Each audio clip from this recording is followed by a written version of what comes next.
Bonjour et bienvenue parmi nous pour un nouvel épisode de la Semaine Junior, un nouveau podcast. Avec nous aujourd'hui, l'éminent professeur Ahmed Benkelan, professeur de l'enseignement supérieur, ancien chef de service de l'unité d'endoscopie digestive à l'hôpital militaire d'instruction Mohamed V de Rabat, qui a très gentiment, très gracieusement accepté notre invitation. Professeur Benkelan, Merci bonjour. beaucoup. Tout le plaisir est pour moi et mes félicitations pour toute l'équipe. Vive la jeunesse. Merci beaucoup. Alors aujourd'hui, on aimerait bien parler des complications de la CPRE. Si vous pouvez nous dire quelles sont ces complications, comment les diagnostiquer? Voilà, d'abord, je vous cite également donc pour le thème. Merci. Puis d'abord, comme tu le sais très bien, c'est une question que je- ce que j'aime beaucoup. C'est une technique que j'ai eu l'habitude un petit peu de faire et j'ai préféré dans ma spécialité. Alors, c'est une discipline ou une technique qui était rapidement, qui a pris sa place, que on va pas passer bien sûr en relief cette technique, mais surtout les indications maintenant sont bien établies. Bien sûr, avant de faire chaque acte, qu'il soit l'RCP ou la CPR ou autre chose, il faut toujours juger Ouais. les indications par rapport aux complications, bien sûr.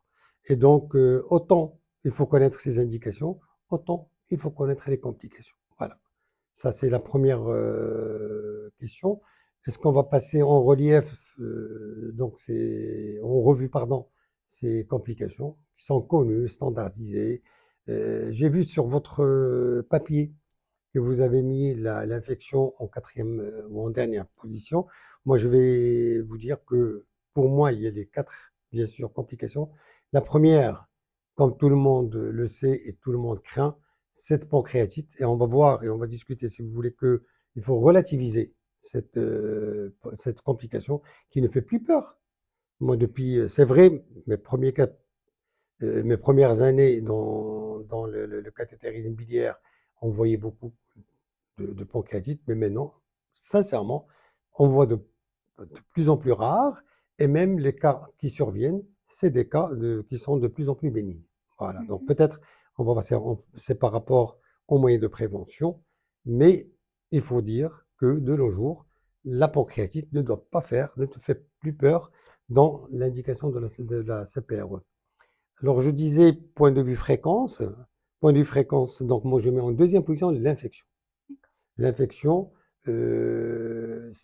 par sa fréquence aussi, hein, par sa gravité qu'on connaît, on a l'impression, moi j'ai l'impression qu'on sous-estime un petit peu, parce qu'il y a des complications infectieuses qui sont pratiquement pas inéluctables. Mais par exemple, surtout en matière de néoplasie, quand vous drainez de la bile, et quand les malades ont une vésicule encore en place, eh bien, c'est un site infectieux potentiel. Par conséquent, donc je veux dire, c'est pas tellement une complication, parce qu'on s'attend à ce que la vésicule biliaire fasse signe.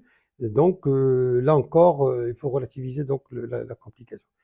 L'hémorragie, donc là, si vous voulez, est-ce qu'on va parler de chaque complication ou qu'on voulait qu'on aborde la discussion? Je vous Bah, c'est comme vous voulez. Si vous voulez qu'on parle de peut-être des moyens de prévention de la pancréatite aiguë Voilà, donc post-CPRE. maintenant on va prendre, si vous voulez, complication par Mhm. complication. On a parlé de la pancréatite, donc qui grosso modo maintenant c'est entre 2 et 3% par rapport aux actes. Et que bien sûr la survenue de cette complication, elle dépend à la fois de la perte de la malade, Mhm.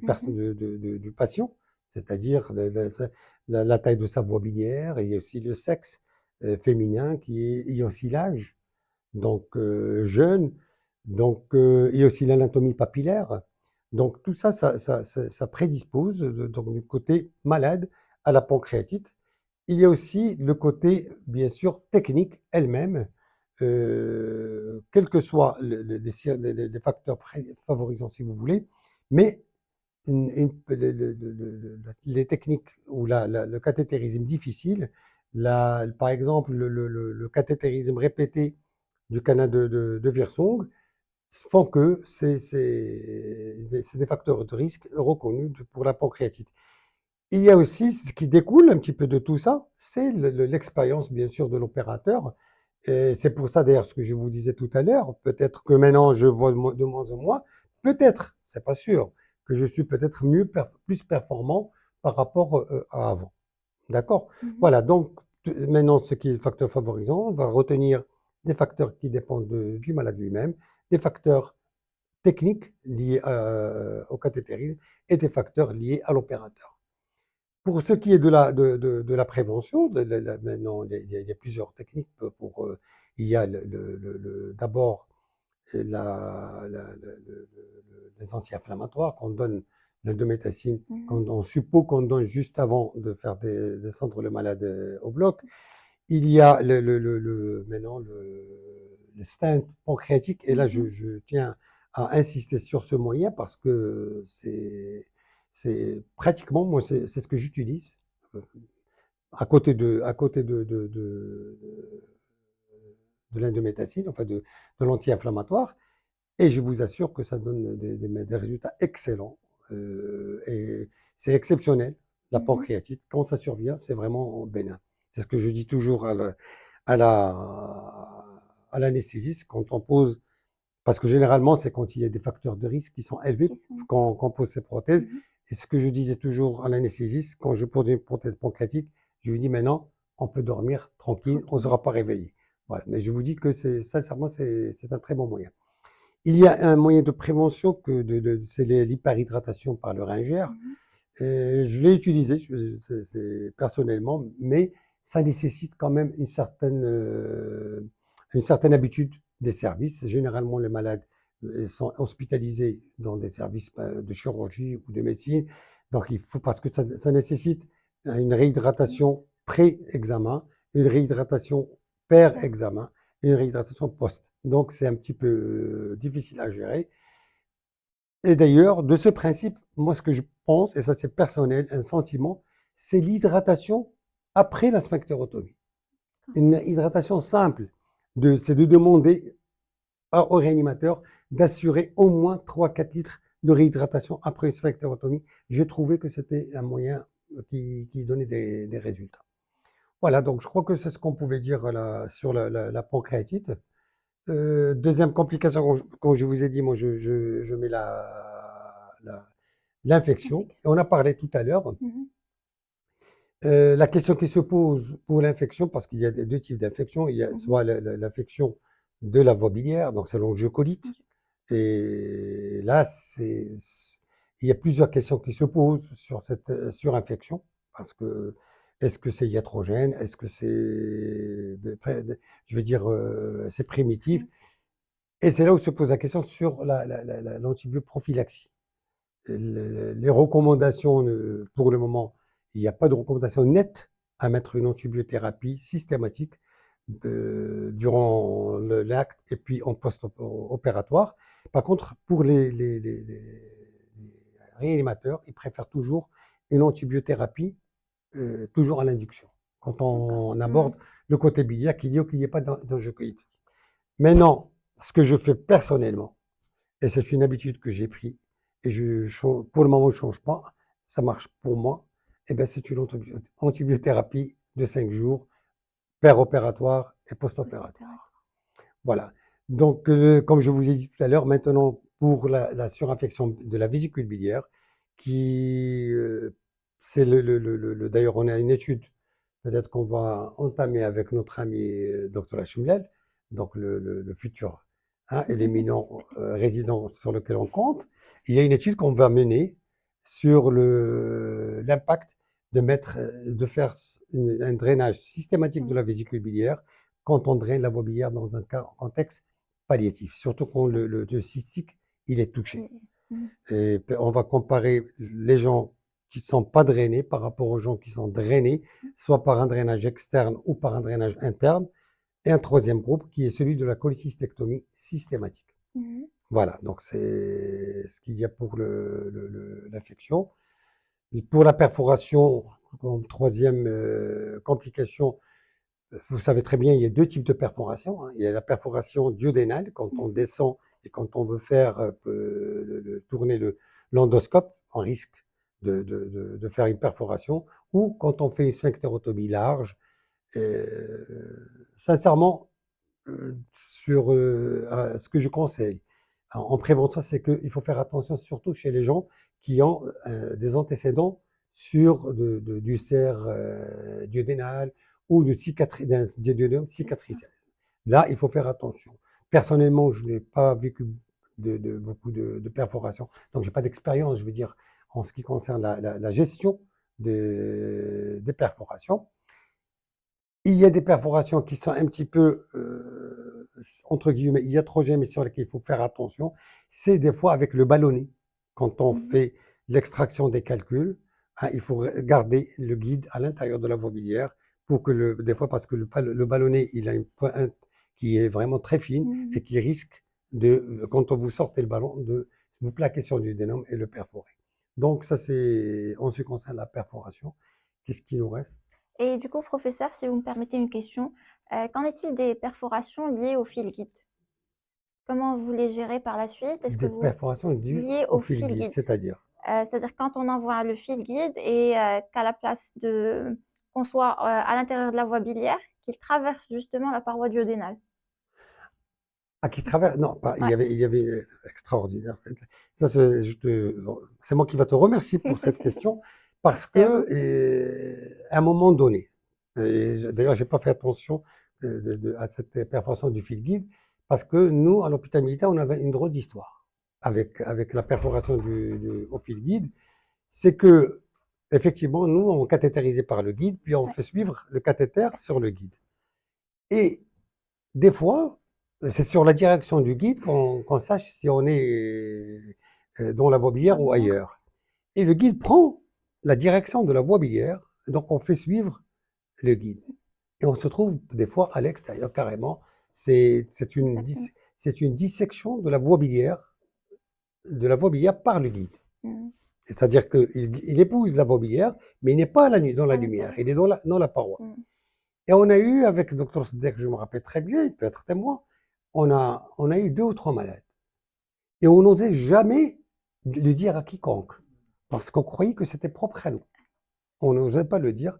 Et ce n'était qu'un jour, c'était avec l'ASMED, c'était celui qui avait pris la place de Kramer à l'hôpital de Bruxelles, Mhm. qui a fait l'exposé sur les complications des CPRE, et il a rapporté ce genre de complications. Alors, on était soulagés, parce qu'on s'est dit, tiens, au moins que ça existe ailleurs. Oui, ça existe. Euh, c'est vrai. Bon, nous, on n'a vécu que ces 2, 3 expériences. C'est Mhm. rare, c'est Ouais. rarissime. C'est rarissime. Mais ce que je peux te dire, c'est que on sortait, parce qu'on injecte, on se trouve à l'extérieur et on sort et on n'a jamais réopéré un malade, hein. D'accord. On se remet, ah oui, oui, on se remet dans la lumière et puis ça se passait avec une antibiothérapie et ça se passait très bien. Parfait. Donc on n'a jamais réopéré un malade pour une dissection, parce que c'est plus une dissection de la paroi D'accord. par le fil. Mhm. Voilà, il reste la dernière, je crois, complication qui est l'hémorragie. L'hémorragie. Et comme disait mon maître, professeur d'essence Rabia, celui qui a peur du sang ne doit pas faire d'interventionnel en Interventionnel. endoscopie. Pourquoi? Parce que c'est vrai, le sang c'est toujours impressionnant. Et nous, on travaille pas dans le concret, on ne touche pas aux malades. Donc, on travaille sur un écran. Donc, il faut avoir le cœur solide, d'accord? Et surtout en matière de cathétérisme biliaire, parce que généralement, ça se termine sans souci. Le cathétérisme le plus hémorragique, c'est surtout l'ampulectomie, hein. Donc, Ouais. c'est d'ailleurs, personnellement, c'est ce qui m'a toujours fait peur, d'accord? J'avais appelé une fois même les chirurgiens pour venir, et malheureusement, je vais dire heureusement, ça s'est bien passé par la suite. Mais après une ampulectomie, effectivement, il y a le risque hémorragique est élevé. On arrive soit à coaguler. Mhm. Généralement, j'injecte de la drape, puis je D'accord. coagule sur ça. Pour les autres, bah, pour les autres, c'est-à-dire au moment de la sphinctérotomie, et surtout pour les sphinctérotomies larges, il suffit de ne pas toucher à la gastro-duodénale, mais tout le reste, il est gérable. Alors effectivement, professeur, vu que la sphinctérotomie endoscopique est un geste qui est greffé d'un haut risque hémorragique, comment gérez-vous en pré-op, voire en péri-op, les patients qui ont des troubles de la crase? Je te remercie pour cette question, parce que je l'ai oublié. Il fallait qu'on parle de ça, parce que la gestion des anticoagulants ou la gestion de l'hémostase avant une sphinctérotomie doit être une priorité. Comme je vous ai dit, comme je t'ai dit tout à l'heure, on a très peu de moyens, et ces moyens encore sont plus difficiles pour le cathétérisme, parce qu'on travaille avec un duodénoscope, on n'est pas axial. Pour sortir et incliner les instruments, c'est difficile. Donc il faut absolument, avant de cathétériser, de discuter, toujours en faisant le pour et le contre de chaque chose. Maintenant, pour ce qui est des recommandations vis-à-vis des anticoagulants, plus ou moins, c'est connu que ce soit pour chez les réanimateurs que chez les chirurgiens ou encore les endoscopistes. C'est-à-dire que pour les agrégants plaquettaires, a priori, on peut y aller sans aucun problème dans la sphinctérotomie, surtout s'il y a urgence. Mais par contre, pour ce qui est des malades qui sont sous anticoagulants, soit les orales ou les anti, les antivitamines K, Mmh. il faut prendre le relais, il faut faire un chevauchement, il faut absolument respecter, parce que quand ça saigne, on est en recommandation. Mais là encore, c'est toujours, parce qu'on a toujours la pression de l'urgence aussi, des fois quand il y a des malades qui sont en angiocolyse, qui sont choqués, sans oublier que l'hémostase chez ces gens-là, bien qu'ils ne sont pas sous anticoagulants ou quoi que ce soit, déjà l'hémostase est perturbée par l'infection. Donc, comme je vous ai dit, pour tout ce qui est anticoagulant, antivitamine K, il faut respecter les délais d'arrêt et les chevauchements. Pour l'anti-agrégant, oui, on peut y aller. Parfait. Voilà. Alors avant de conclure, cette interview, professeur Bounkielane, j'aimerais bien vous demander si vous avez des conseils pour les endoscopistes en herbe, au terme de votre longue carrière, votre belle carrière, et de votre expertise. Merci d'abord pour me dire que c'est une belle carrière. Ouais, c'est la Effectivement, vérité. alhamdoulilah, on a toujours vécu que des bons moments. Mmh. Et bien sûr, des bons moments aussi bien que de stress aussi. Parce qu'après le stress, le bon moment vient. Alors, pour le conseil, pour les gens qui veulent faire l'interventionnel ou pour la CPRE? De l'interventionnel peut-être, oui. De l'interventionnel, il suffit d'être motivé, bien sûr. Et d'ailleurs, tabakallah, les camarades de l'hôpital militaire, hein, donc c'est vraiment, on a maintenant comment dirais-je, des jeunes de plus en plus pertinents dans leur parcours. Et puis, bien sûr, il faut être bien entouré. Il faut être bien entouré et surtout, il faut insister. Il faut insister. Et un dernier conseil, il faut surtout ne pas attendre qu'on vous dise prenez l'endoscope. Il faut vraiment le prendre. Il faut être un petit peu audacieux. Voilà, et je suis sûr, et je fais beaucoup confiance à la jeunesse. Bah, je vous remercie, donc professeur Bounkielane. Merci d'avoir C'est moi accepté qui notre vous remercie, invitation. tabarakallah, comme du fond du cœur. Merci beaucoup. Et Allah, tabarakallah.